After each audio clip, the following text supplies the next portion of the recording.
Episode 4 of Raised by Wolves Season 2 begins with Marcus thanking Paul for coming to warn them. Paul's faith is clearly wavering, and he calls out Sue for being an atheist and how she's beyond redemption.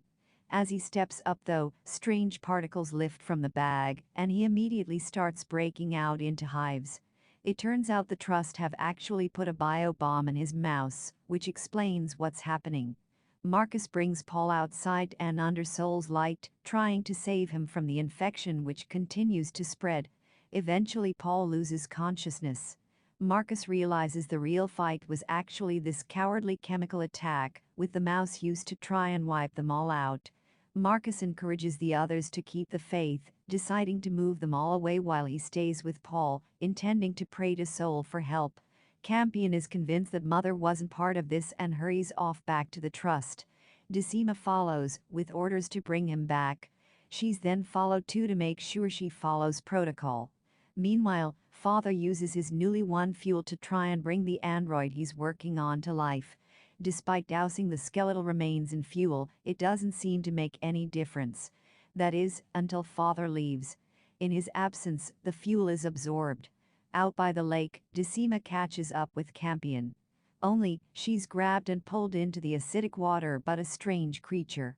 Thankfully Campion manages to save her, bashing this strange creature in the head with a rock. However, Campion is soon shot at and forced to flee, straight back into camp where he tells Mother about Paul's sickness. Unfortunately, in the process of this, Decima is seen as not following direct orders and forced to pay for it. The other believers hold her down as Vril slashes at her wildly. In doing so, she takes off a layer of skin to reveal the cold synthetic remains of the android underneath. As Decima jumps off the cliff, Vril watches in stunned silence. Mother shows up to see Paul and decides to take him back to the Trust. Marcus is having none of that though, encouraging her to back off given he needs prayer. As the two inevitably skirmish, Mother comes out victorious and realizes Marcus has her necro eyes in his stomach. After extracting them, she replaces her real eyes and scoops up Campion, turning back into her necromancer form and heading to the Trust. They're given orders to shoot to destroy, but of course, with Mother's eyes back, she's fully weaponized. Mother thwarts their threat, brushing off the soldiers and forcing them to open the doors.